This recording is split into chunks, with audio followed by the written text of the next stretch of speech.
ya después ya voy a preparar cuánto es y cómo es, pero las fechas son esas. Del 31 de agosto salimos y regresamos el 17 de septiembre. El 16 vamos a celebrar la misa en la Sagrada Familia en Barcelona. Por último, les pedimos que continúen orando por Mother. Ella tiene sus citas la semana que viene, el 19, con el oncólogo clínico y el 20 con el oncólogo de radiación para que determinen qué tratamiento debe seguir. La pobre no se ha recuperado bien porque está bien, pero ha sido una recuperación bastante ajetreada con las cosas que pasan alrededor, entonces no ha podido pues, descansar ni mucho, ni ocuparse mucho de sí, pues. Pero Mother, estamos rezando y seguimos rezando, así que les dejamos saber y recemos para que Dios quiera y no necesite nada. Eso es lo mejor que puede ser. Ya estamos planeando los horarios para tener un espacio de 3-4 semanas libres, no libre, pero sin salir, para que ella pueda hacerse su tratamiento si fuese el caso. También les pedimos que oren por el papá de Annette, que mientras estamos aquí ella está volando a Puerto Rico porque se puso muy grave y se fue hoy, se llama Iván. Sigamos orando por Ingrid, que sigue con su tratamiento. Y también, pues, como saben, en estos días pasados falleció el papá de Mike, don Miguel, y la abuelita de Lucero falleció hace 2 días, Mariana, para que por favor oren por sus descansos eternos y por la paz en sus familias. Y sin más, pues ya, porque ya les voy a tener toda la noche yo, madre. Gracias a ustedes. Si tienen, acuérdense de decirme quién me va a ayudar, ¿ok? Yo voy a apuntarlo todo. Marilú. Marilú está aquí, está de lo mejor.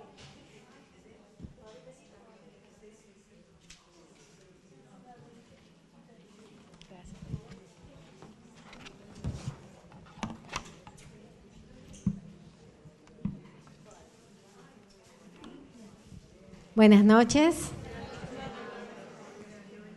Bueno, creo que ha sido una noche hermosa lo que nuestra madre ha querido decirnos, ¿verdad? Así es que yo les invito a todos que esta semana mediten en oración el pasaje de Efesios capítulo 6. Precisamente hablando de ese pasaje, yo creo que es la armonía interior de Dios es tan visible que se ha hecho visible en Cristo nuestro Señor y en su Madre.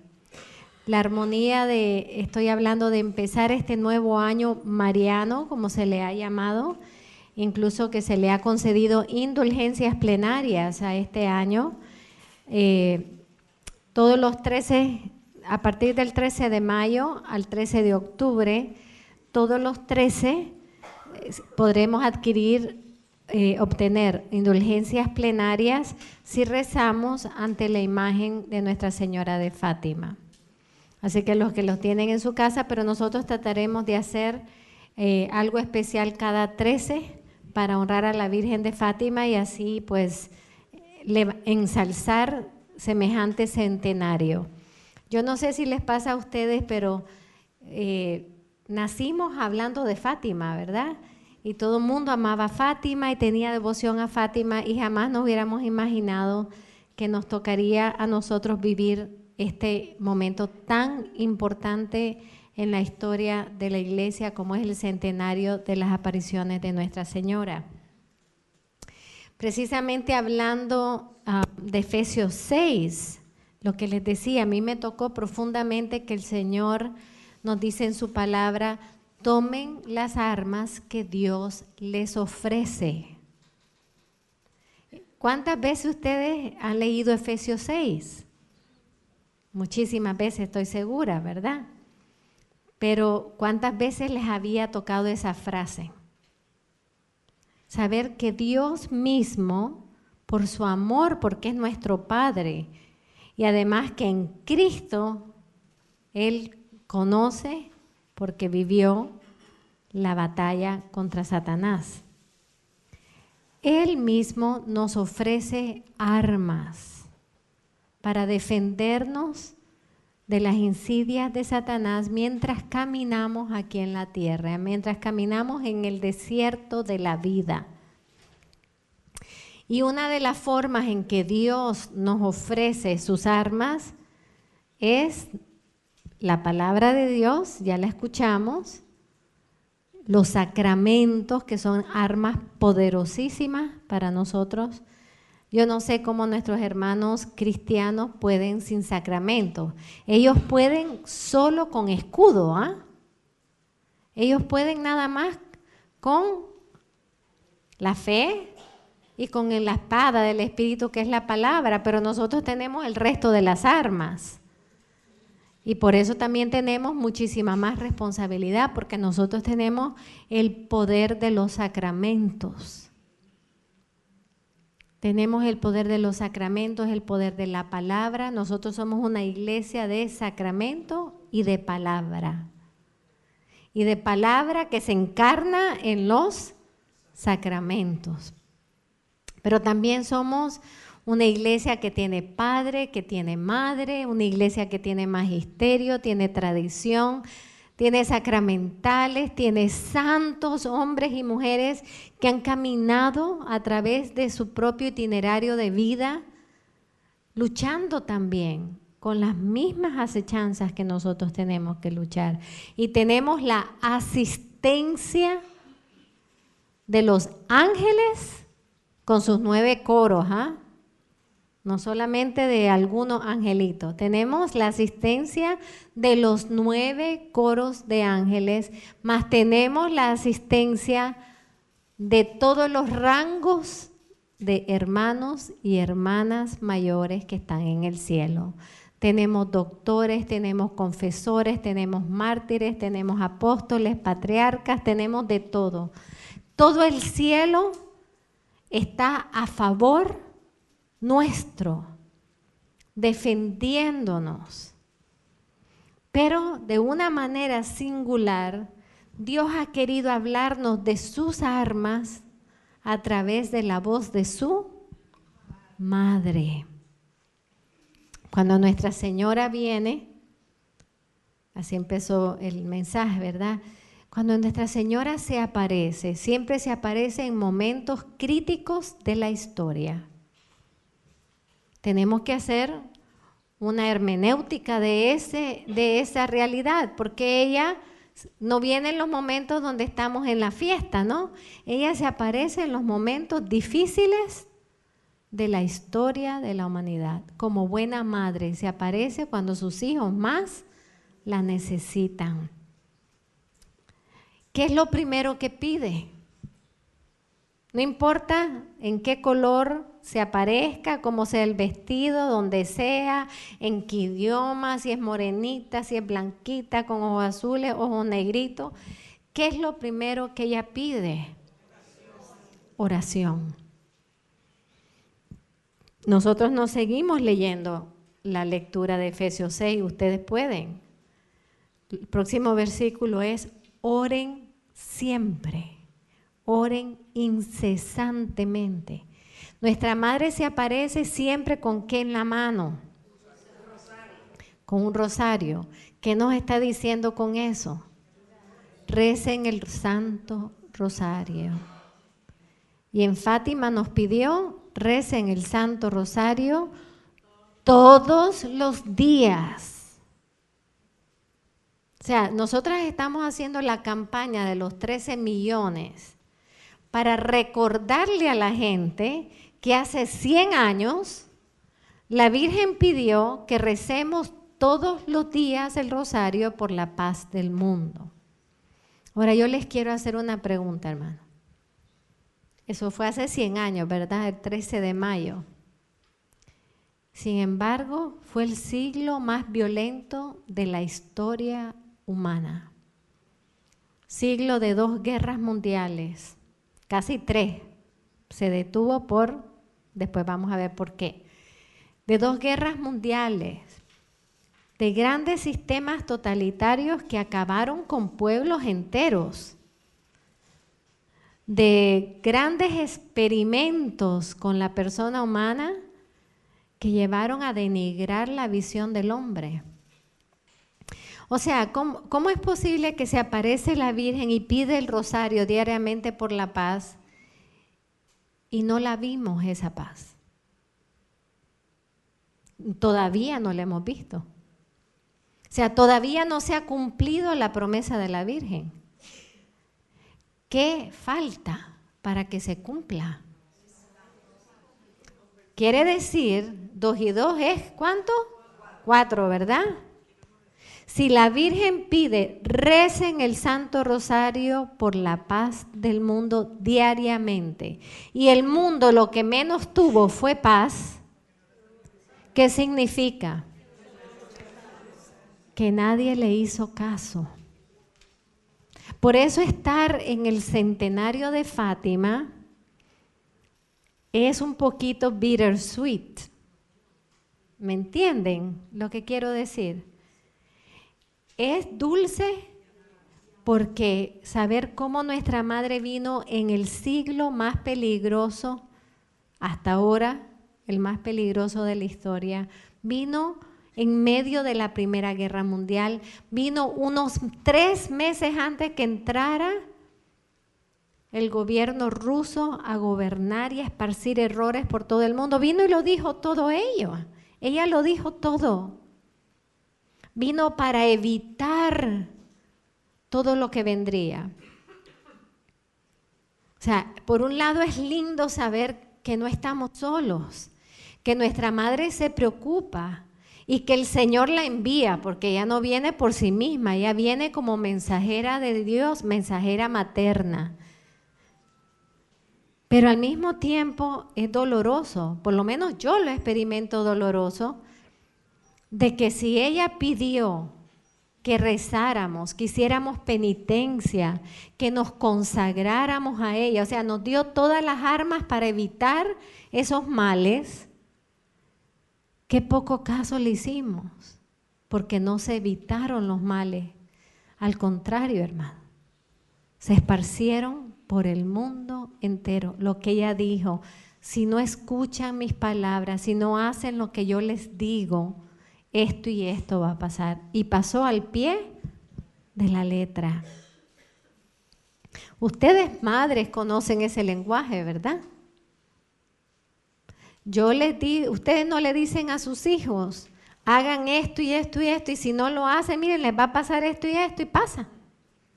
¿Por qué? La sabiduría materna. Por eso es que digo que el centenario tiene un poquito de bittersweet taste, pero al mismo tiempo tiene, pienso yo, un gran reto frente a nosotros. Porque, hermanos, no se ha cumplido la promesa del triunfo. Y no se ha cumplido la promesa de que el triunfo traerá una era de paz. Esa parte no se ha cumplido. De todo lo que se ha dicho en Fátima, todo se ha cumplido menos esas 2 cosas. La promesa de la madre. ¿Cuándo se tiene que cumplir? ¿Cuánto más vamos a esperar que se desangre la humanidad para nosotros hacer algo para ayudarle a ella a cumplirla? Y aquí voy a hablar un poquito de San Juan Pablo II. Cuando empezó su pontificado, ¿cuáles fueron sus primeras palabras? No tengan miedo. Se quedaron con el no tengan miedo, ¿verdad? Pero es un poquito más larga que eso. No tengan miedo de abrir de par en par las puertas de su corazón. ¿A quién? A Cristo y a su poder redentor. ¿Qué está diciendo con esto? No tengan miedo de dejar a Cristo convertirlos, de dejar que su poder transformador entre en su corazón. Y al decir de par en par es ¿por qué? Porque le abrimos un poquito, le abrimos un hoyito, no le abrimos el corazón tal como Él lo abrió, porque Él sí abrió su corazón de par en par para nosotros, al dejarse traspasar su corazón. Abran todos los confines de la tierra. Qué precioso, ¿ah? Abran todos los confines de la tierra al poder de Cristo Redentor. Abran los estados. Por eso es que el 19 vamos a orar aquí por la inauguración de nuestro próximo presidente y todo lo que conlleve esa inauguración. También su protección. Y para que el Señor lo inspire para hacer de esta nación una nación digna de vivir en la gracia de Dios. Abran los sistemas económicos.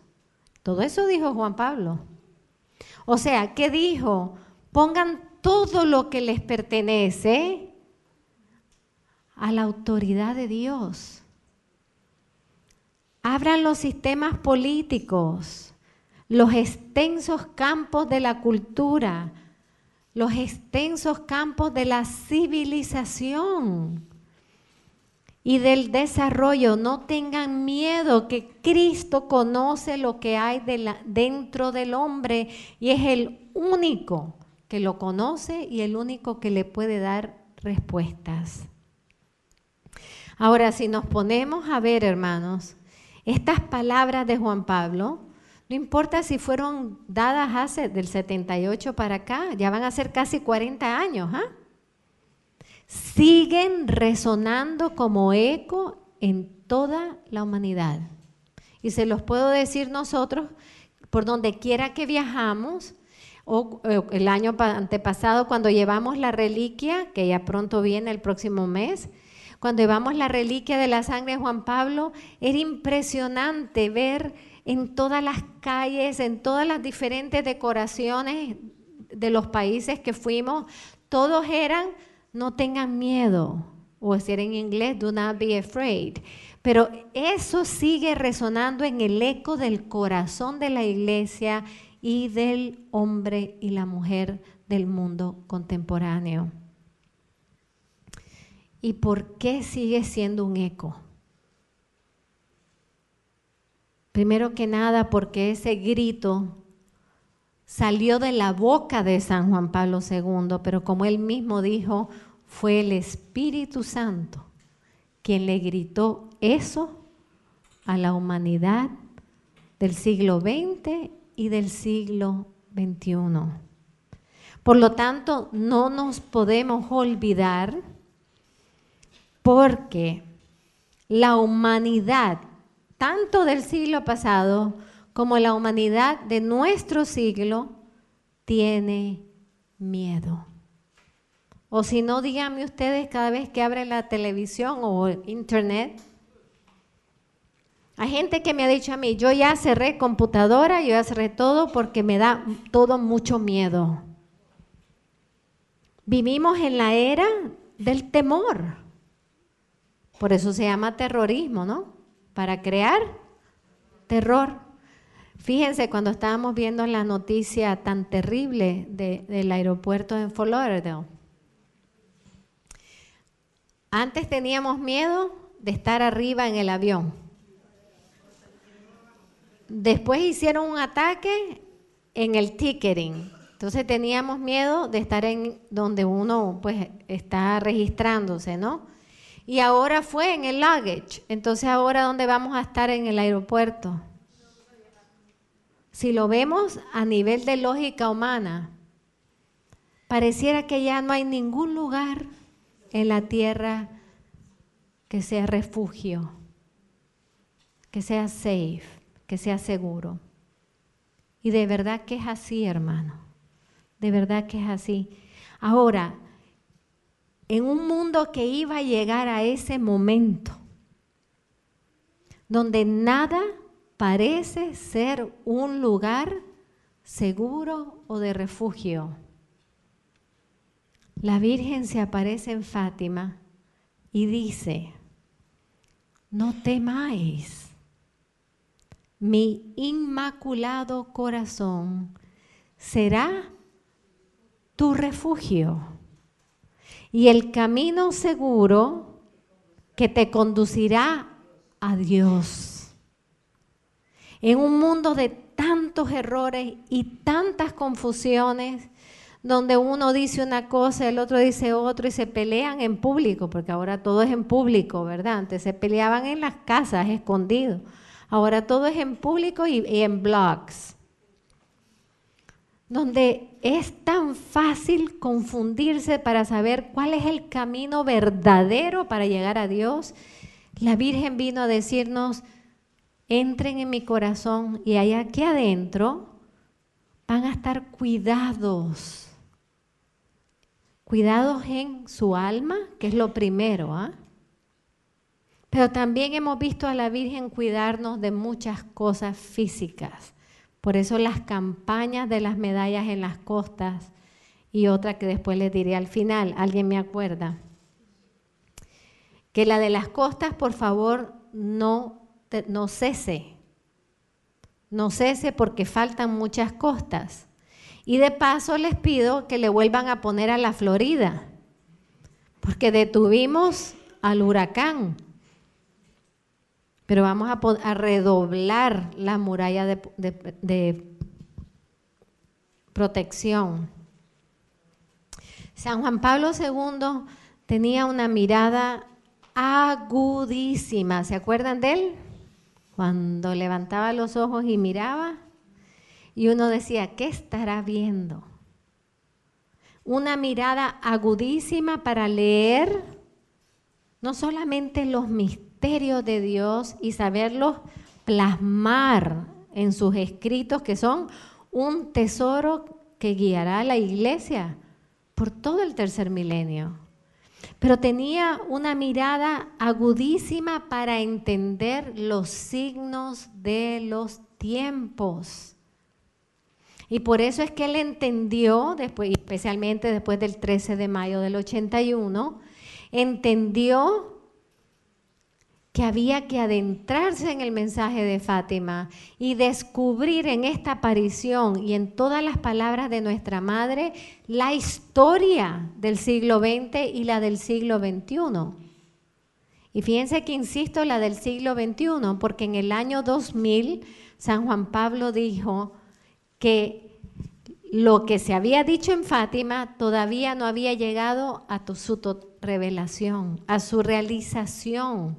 Por lo tanto, nos estaba lanzando a la iglesia del inicio del tercer milenio. La mirada hacia la importancia de la realización de los mensajes de Nuestra Señora. ¿Cómo se realizan los mensajes? Obedeciendo lo que ella pide. ¿Cómo se realizan sus promesas? Yo les quiero decir una cosa. Yo no sé cómo va a ser. Yo no sé cuándo va a ser, yo no sé si yo lo voy a ver, pero que su inmaculado corazón va a triunfar, va a triunfar. Es promesa de la Virgen. Es promesa de la Virgen. Y si es promesa de la Virgen, es promesa que Dios le dio a la Virgen. Ahora, el triunfo de la Virgen requiere de nuestra cooperación. No puede triunfar nuestra Madre sin el rezo diario del Santo Rosario. Por la paz, por las intenciones que pusimos en la campaña, que deben de seguir promoviendo, hermanos. 13 millones de rosarios no es suficiente para aplacar el mal que tenemos en el mundo de hoy. Están haciendo muchas cosas, pero no es suficiente. Ojalá lleguemos a los 13 millones, pero ojalá llegáramos a tener 50 millones. ¿Qué son 50 millones si los católicos somos no sé cuántos billones? Pero hay que tomarse en serio lo que la Virgen pide. La Virgen pidió penitencia. ¿Penitencia por quién? Ella dijo por los pecadores. Pero dijo muy lindo, ¿ah? Por los pobres pecadores. ¿Y por qué ella utilizó la palabra pobres pecadores? Porque son sus hijos que están alejados de Dios ¿O son sus hijos que no han conocido el amor de Dios? Por eso esa es una de las intenciones de la campaña. La paz, el triunfo de su Inmaculado Corazón y la conversión de los que no han conocido a Dios. En el libro Cruzando el Umbral de la Esperanza, uno de los libros más bellos para mí, no estamos hablando de encíclica, estamos hablando de libros de San Juan Pablo II. En el libro Cruzando el Umbral de la Esperanza, a él le preguntaron, ¿qué hay que hacer para no tener miedo? Ya que él había dicho, no tengan miedo. El que la entrevista, hay un capítulo incluso, les recomiendo que lo lean, para no tener miedo. Imagínense a ustedes, yo no sé, nos pasa a todos nosotros, ¿verdad? Los que hemos tenido la experiencia de una guerra, de terrorismo, de luchas en nuestros países, por ejemplo. Al principio yo me acuerdo cuando venimos y sonaban los triquitracas, ¿cómo se dice eso? Los fireworks, pero que suenan los firecrackers. Nos poníamos tensísimas. ¿Por qué? Porque la memoria de la guerra en Nicaragua y de las ametralladoras que sonaban enfrente de nuestras propias casas. Sin embargo, Juan Pablo II, un hombre que vio en primera persona, no es historia, no es un libro, no es un video, que vive en primera persona y paga las consecuencias de los sufrimientos del siglo XX, un hombre que conocía lo que significa querer construir un mundo sin Dios. Un hombre que conoció las raíces y efectos tan terribles de los sistemas totalitarios. Un hombre que conoció el rechazo abierto y a veces sutil de Dios, pero que lleva no solamente a eclipsar a Dios, sino a eclipsar al hombre. Un hombre que vio el calvario de la iglesia y que luego lo asumió al ser elegido pontífice, lo vive en su propia carne, el calvario espiritual, porque tomó a la iglesia en un momento de gran crisis interior. No se nos olvide, 1978. Y la era de Pablo VI fue una crisis tremenda en la iglesia. Y Juan Pablo la toma y por eso dicen, escribió tanto, tuvo que escribir tanto, porque habían tantos errores circulando por toda la iglesia que tenía que traer claramente la verdad. Pero un hombre que no solamente con todas las luchas con los estados, pero también un hombre que se sabía enemigo, que lo consideraban enemigo algunos sistemas. ¿Ustedes creen que él no sabía que su vida estaba en riesgo? Claro que lo sabía. Si estuvo en riesgo cuando era cardenal de Cracovia, que son divinos los cuentos, ¿verdad? Todo lo que él hacía y se burlaba de la seguridad del KGB porque lo querían matar. ¿Ustedes creen que él no sabía que su vida como papa corría riesgo? Sin embargo, no tenía miedo. No tenía miedo. Entonces le preguntan, ¿cómo es posible que usted, que ha sido un hombre que ha conocido toda esta oscuridad, nos llame a toda la humanidad a no tener miedo? Y él en ese libro nos responde, esta exhortación a no tener miedo fue dirigida a todos los hombres. Y lo que quise decirles es que no se dejen vencer por el miedo. Lo podemos sentir, pero hay una diferencia entre sentirlo y dejarle vencerme. O sea, dejarle dominar todas mis decisiones y mis acciones. Que no se dejen vencer por el miedo de la actual situación mundial. Y esto era 1978, ¿ah?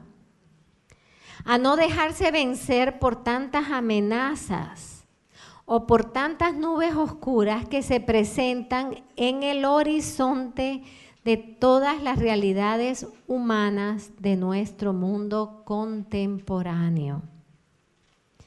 No tengáis miedo, dijo. Y esto es muy importante lo que voy a decir ahora. De lo que vosotros mismos habéis creado. Esa frase es potentísima. ¿Quién crea las bombas nucleares? ¿Quién crea cualquier cosa? ¿Quién crea las bombas? ¿Quién dispara? ¿Quién se cree que es más que Dios? ¿Quién elimina a Dios de la sociedad? El hombre. La respuesta a todos los males termina en la opción del hombre. Y por eso es que Juan Pablo dice, no tengan miedo de lo que ustedes mismos han creado. ¿Por qué? Porque, hermanos, si nosotros mismos lo hemos creado, y no estoy diciendo que nosotros hicimos las bombas, ¿no?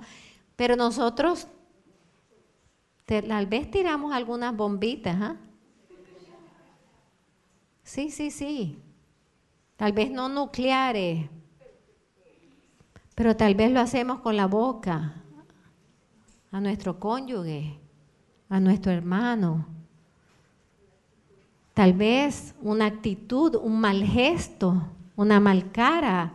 O sea, tenemos que meternos, no somos exentos, tenemos que meternos en lo que nosotros hemos creado.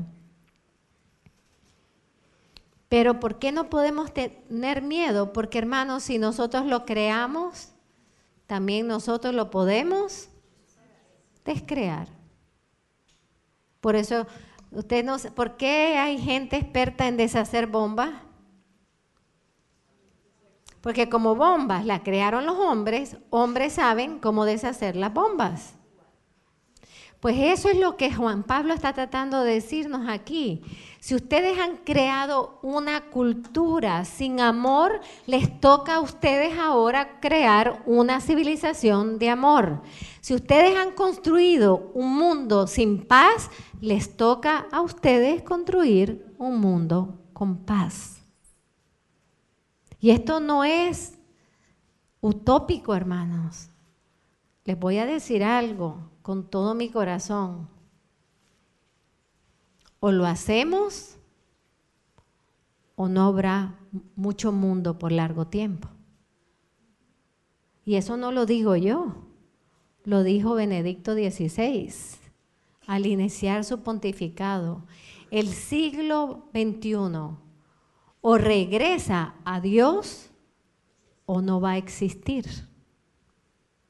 Entonces, si nosotros hemos visto cómo el demonio ha roto a la familia de muchas formas, ¿a quién le toca restaurar la familia? A nosotros mismos. Pero ¿a quién le toca conocer la identidad verdadera de la familia? A nosotros, porque ¿cómo vamos a construir familias cristianas en el mundo contemporáneo si no sabemos lo que es la familia? Si no sabemos vivir como familia, si no tenemos los valores bien claros. Y hermanos, estoy hablándole a cristianos comprometidos y le hablo a muchos cristianos comprometidos. Y a veces son los mismos cristianos comprometidos los que estrangulan a sus hijos con valores que no son los principales para Dios. ¿Qué es más importante para Dios?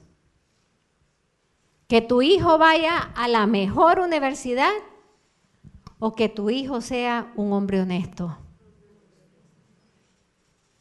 ¿Quiénes son los primeros que tenemos que tener claro? Porque somos Son los padres los que hacen las decisiones por sus hijos.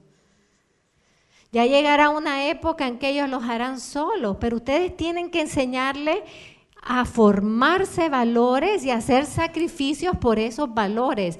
Tienen que formarles a ser hombres y mujeres de carácter fuerte.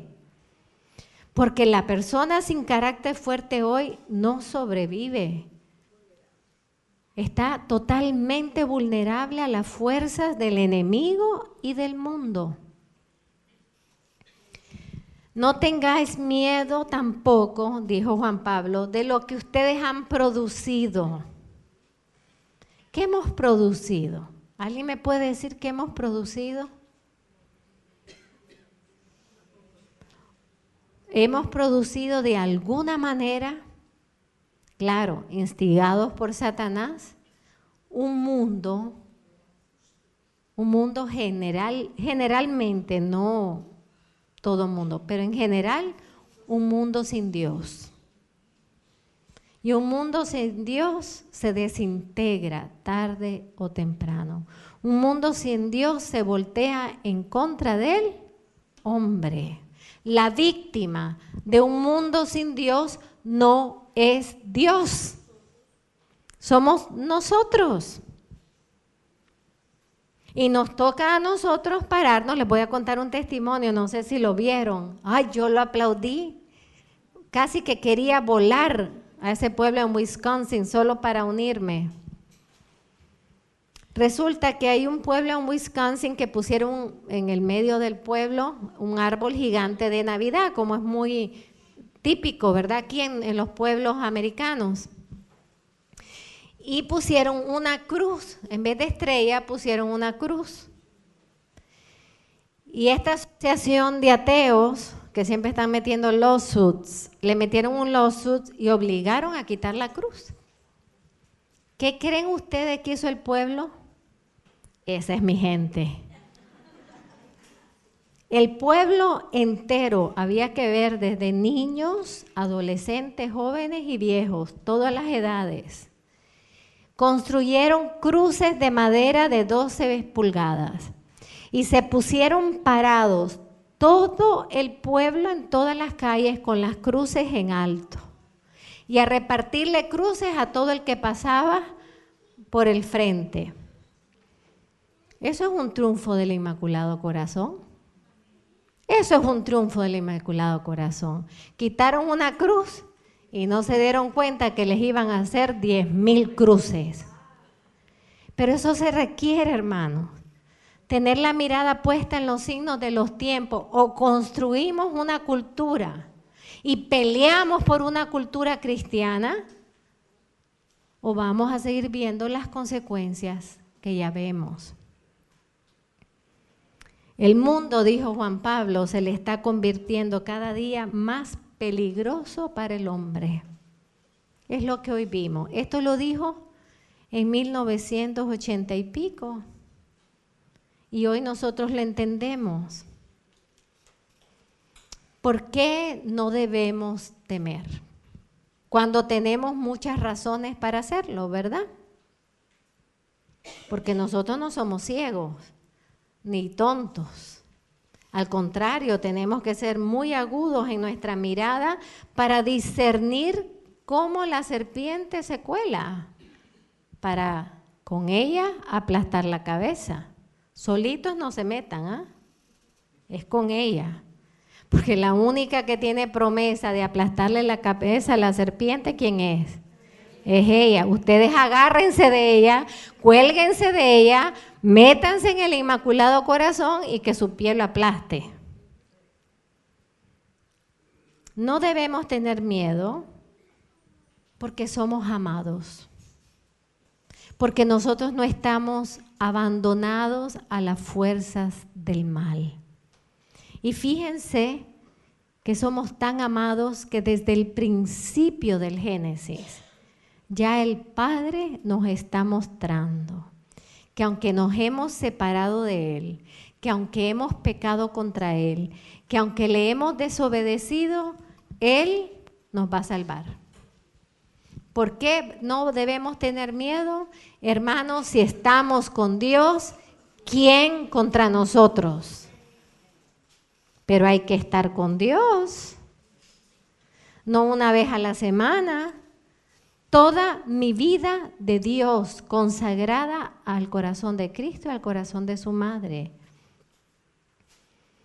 Porque soy amado de Dios y Dios me ama y Dios me protege. Y Él va a encontrar las maneras de revelarme su protección. ¿Cuántas veces ustedes no han sentido, hermano? ¡Oh, Dios mío, cómo me protegió el Señor! Yo iba a salir en ese momento y me detuvo algo y en ese momento arrollaron a alguien. Hay historias de protección de Dios y de nuestra Madre, que con su manto vive. El manto de la Virgen es tan infinito como hijos tiene, porque vive metiéndonos dentro de su manto. Tenemos que no tener miedo porque ese amor del Padre es tan grande que envió a su único hijo. ¿Para qué? Para salvarnos. Él no dijo, ay, mira estos desobedientes, yo les di todo y después son unos malagradecidos y querían más. Todo lo que debió haber dicho de nosotros, Él no lo dijo. Porque Dios no dice esas cosas, las decimos nosotros los pecadores. Dios envió a Jesucristo y Dios se hizo hombre para vivir como uno de nosotros en todo menos en el pecado. Y por lo tanto, ¿cuándo Jesucristo vino al mundo? ¿Hace cuánto? Hace 2000 años. Desde ese momento, toda la historia se partió, ¿saben? Hay unos que quieren decir que hay que quitar eso también, el before Christ and after Christ, antes de Cristo y después de Cristo. Hay todo un movimiento para quitarlo, porque quieren quitar del calendario el después de Cristo. Sin embargo, la historia se parte con la nacida de Cristo. Hay un antes de Cristo y hay un después de Cristo. Y cuando Jesús entra tan sencillamente como un niño que nace del vientre de Nuestra Señora en el portal de Belén, la historia queda totalmente impregnada del amor de Dios. ¿Ustedes han entrado a una casa impregnada de un olor? Porque hay que como que verlo figurativamente para entenderlo, ¿verdad? Han entrado a una casa donde tienen un montón de velas de vainilla, que todo lo que ustedes respiran es vainilla. O sea, la historia está impregnada de la acción salvífica de Dios. Y por lo tanto, lo que Él hizo ayer, lo hace hoy y lo va a hacer siempre. ¿Por qué nosotros oramos hoy por sanación? Porque si Él sanó antes, Él sana hoy y sanará siempre. ¿Por qué nosotros oramos por protección y liberación? No estoy hablando de exorcismo, que eso es de los sacerdotes. Por liberación, como la oración de la sangre de Cristo que les escribí. Porque el Señor vino a darnos libertad. Y cuando nos sentimos que la opresión del enemigo está alrededor, ¿qué hay que hacer? Orar por liberación, por libertad. El poder de la cruz de Cristo y de su resurrección es el más grande poder. Es más grande que todo el mal de la historia. Grábense esa frase. El poder de la cruz de Cristo y de su resurrección es el más grande poder, más grande que todo el mal de toda la historia. Por eso Él quiso, y los que han ido a Tierra Santa, ¿quién ha ido a Tierra Santa aquí? ¿Quién va a ir a Tierra Santa pronto? A mí me toca mucho el lugar de la crucifixión. Primero porque hay que meter la mano, ¿verdad? Para tocar todas las cositas, los rosarios. Pero la cruz del Señor no fue puesta superficialmente. A la cruz del Señor la metieron, es casi 1,5 pies para dentro de la tierra. Y eso es potentísimo. Ellos lo hicieron seguro para que no se estuviera moviendo, pero no saben lo que estaban haciendo. Por eso el Señor siempre dice, no saben lo que hacen. Me están metiendo en un hoyo y yo estoy aplastando la raíz del pecado desde adentro. Un aplauso al Señor.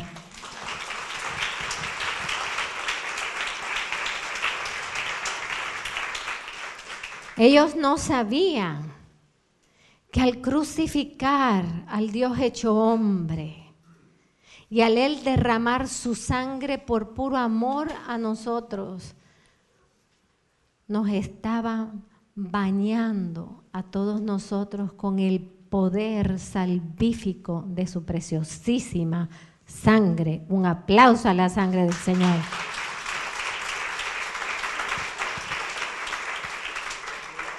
Sí, hermanos, la historia está impregnada del amor de Dios. El problema es que en las noticias no salen los anuncios de toda la historia impregnada del amor de Dios. No todo es oscuridad. Hay más luces que oscuridad. Lo que pasa es que como hay tanta gente que se ha apartado de Dios, le ha dado mucho terreno al enemigo. Y por eso es que tenemos que retriplicar la oración, la penitencia, el sacrificio, el rezo del rosario, la adoración eucarística. Tenemos que triplicar el bien, porque hay muchos que le han dado su terreno a Satanás. Hay muchos que le dijeron, ay, a mí qué me importa, cógelo. Y por eso también la urgencia de la evangelización, porque tenemos que rescatar más almas de las garras del enemigo, porque tenemos que llevar más almas al corazón de nuestra madre, que es el camino seguro que nos conducirá a Dios. Si más espacio se le ha dado a Satanás, a los que estamos con Dios, tenemos que coger nosotros el espacio. Juan Pablo tenía una frase que a mí me encanta. Él dice que el mal es la ausencia del bien. O sea, que si yo no tomo mi lugar para servir hoy en la historia de nuestro tiempo, y por pereza, por lo que ustedes quieran, pónganle el nombre que le den la gana, si yo no tomo mi lugar, ¿quién lo coge? Lo coge el mal. Así es como es, por eso es león rugiente, por eso Jesús mismo dijo que los hijos de la oscuridad son más astutos que los hijos del bien. ¿Por qué? ¿Qué significó el Señor al decir esa palabra? Que los hijos de la luz, ay, mi madre, orar toda la noche. Ay, no, yo como que voy a estar hasta la 1 lo más. Pregúntenle a los hijos del mal, ¿cuántas noches pasan sin dormir entrenándose para hacer el mal? ¿Se dan cuenta de lo que Jesús quiso decir?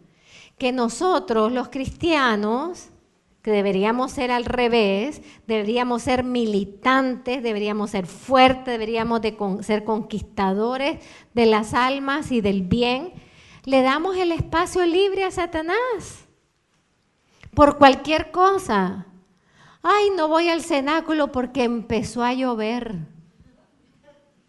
Pues niña, si no andas en carreta, estás en carro y tienes sombría, y entre tu carro y la iglesia no hay millas, y si las hubiera, nadie se muere porque le caigan unas cuantas gotas de lluvia.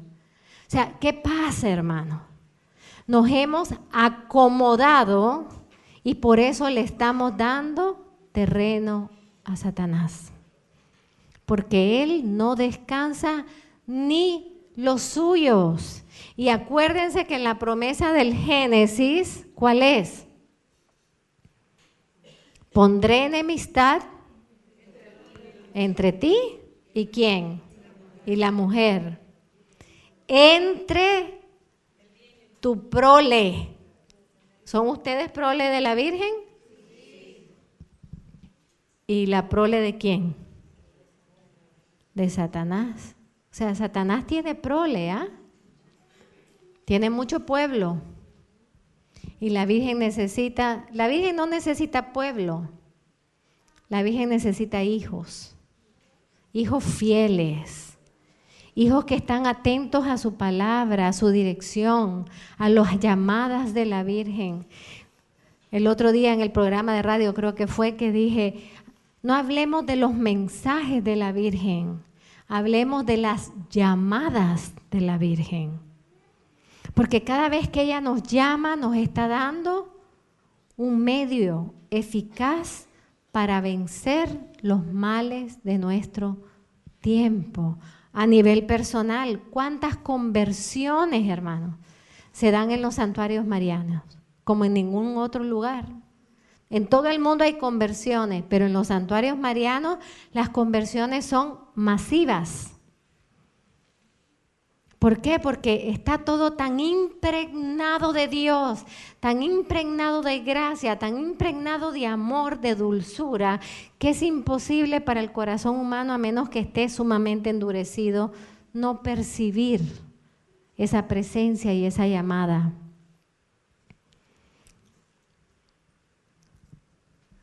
Es necesario que surja en nuestra conciencia, dijo Juan Pablo, una fuerte certeza que existe alguien que tiene en sus manos el destino de este mundo.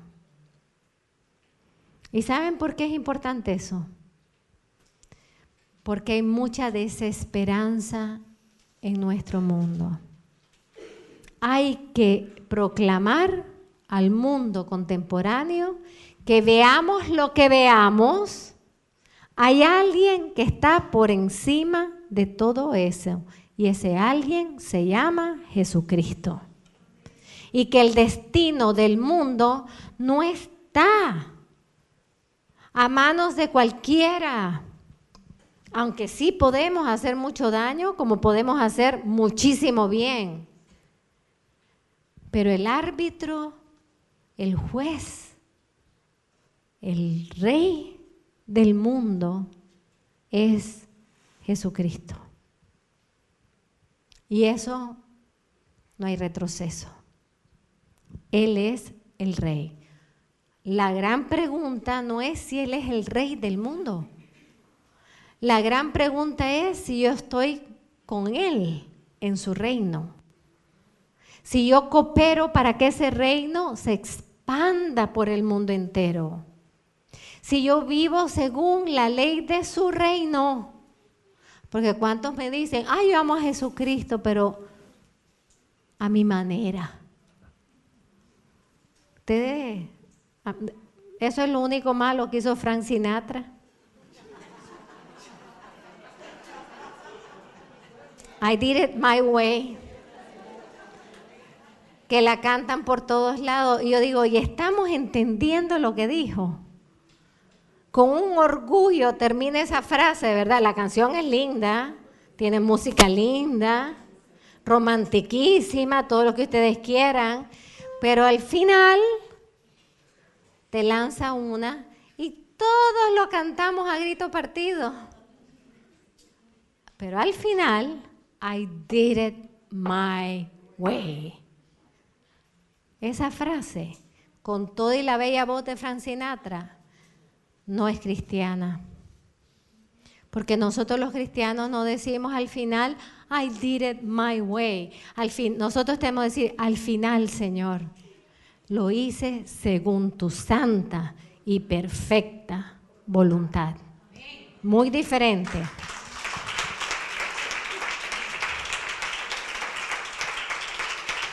Para estar en el reino de Cristo, hay que vivir según el reino. Y yo no sé dónde está Frank Sinatra, pero se lo tenía que decir.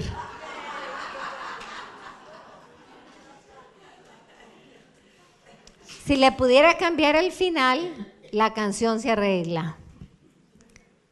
Hay que tener cuidado a veces hasta de lo que cantamos, porque estamos a veces cantando cosas que son contrarias al reino.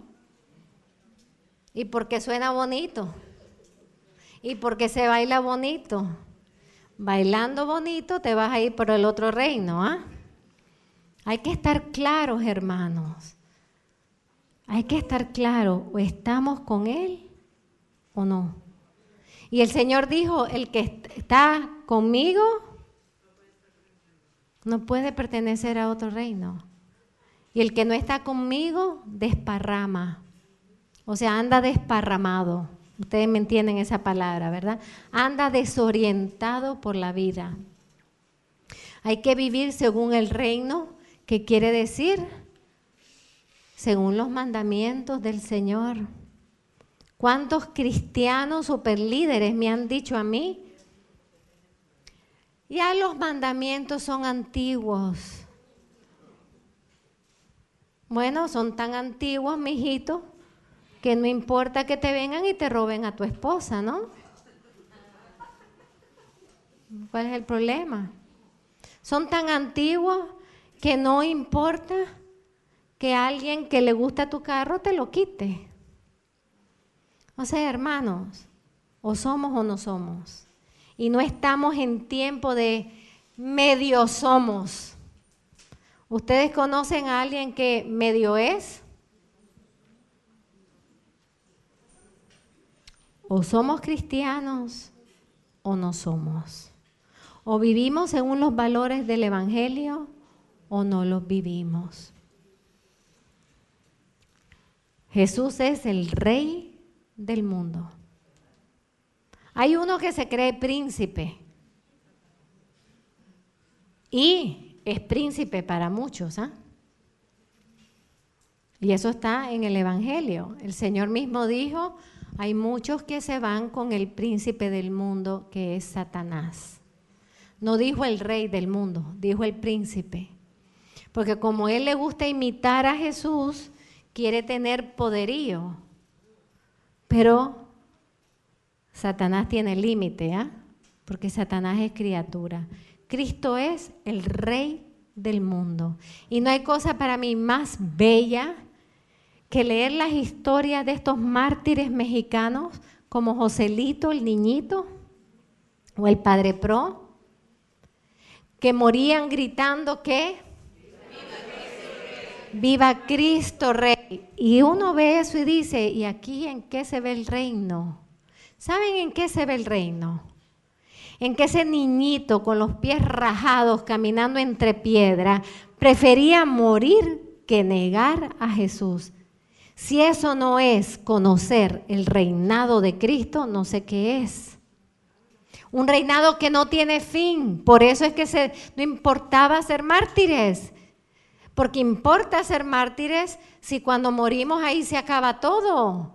Pero si cuando yo soy mártir, yo estoy dando mi vida por el Señor y la vida no acaba ahí, sino que voy a la vida eterna y por ser mártir va chiflado para arriba. Pero esa es nuestra fe. Esa es nuestra fe. Morir mártir es un honor. No estoy diciendo que deseo el martirio para nosotros, Pero si nos toca, sepan que vamos directo, con zapato y todo. No hay purgatorio, el mártir es directo. El Papa Benedicto XVI en su audiencia en mayo 11, 2005 dijo: la historia no está en las manos de potencias oscuras. Todo el mundo cree que la historia está en manos de ISIS, ¿ah? No. Que están haciendo daño y que puedan hacer muchísimo daño y seguir haciendo muchísimo daño, sí. Pero tenemos que pararlos. Y hay un obispo africano, un obispo joven africano que tuvo una visión muy hermosa. Es el obispo donde más han matado cristianos, es su diócesis. Y estaba llorando ante la imagen de la Virgen en su capilla. Le decía, ¿qué hago para proteger a mi rebaño? Es la diócesis donde mataron a 2,000, ¿se acuerdan? Hace como año y medio. Y escuchó la voz de la Virgen que le dijo: con el rosario lo sacarás de aquí. Hermano, Santa Clara no levantó la Eucaristía y expulsó a los saracenos. Se llaman saracenos en el siglo XIII, hoy se llaman ISIS.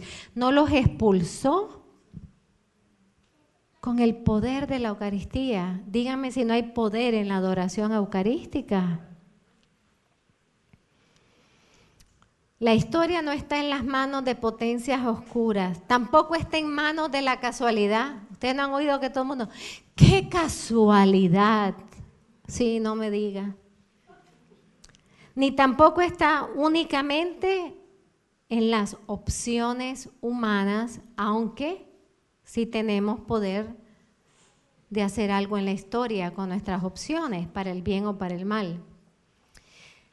Oiga lo que bello lo que dice Benedicto, sobre las energías malignas que se desencadenan, sobre la acción vehemente de Satanás y sobre los numerosos azotes y males que sobrevienen, se eleva el Señor como árbitro supremo de las vicisitudes históricas.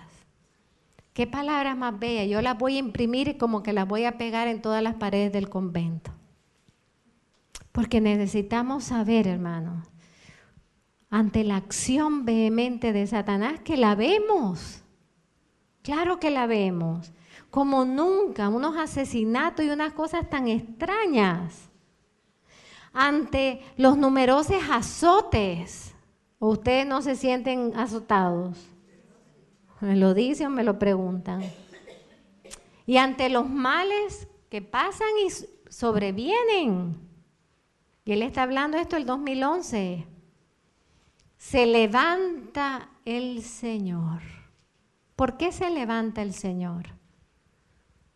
Porque ya lo hizo, hermanas. Porque se levantó de la muerte. Porque bajó a los infiernos. Porque sacó a todos los justos de donde estaban y porque Él abrió la rueda esa de piedra y se levantó como supremo árbitro de la historia. Él ha vencido el pecado y la muerte y lo puede hacer en cualquier momento de la historia por el poder de su resurrección. Dios no es indiferente, hermanos. No es indiferente ante las vicisitudes humanas, pero por eso hay que rezar. Hay que decirle, Señor, ayúdame. Señor, ten piedad.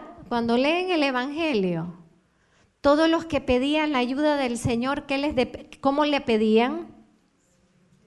Jesús, hijo de David, ten piedad de mí. Jesús, ten compasión de mí. Jesús, ten misericordia de mí. No le decía, pss, pss, ¿me podría sanar? A veces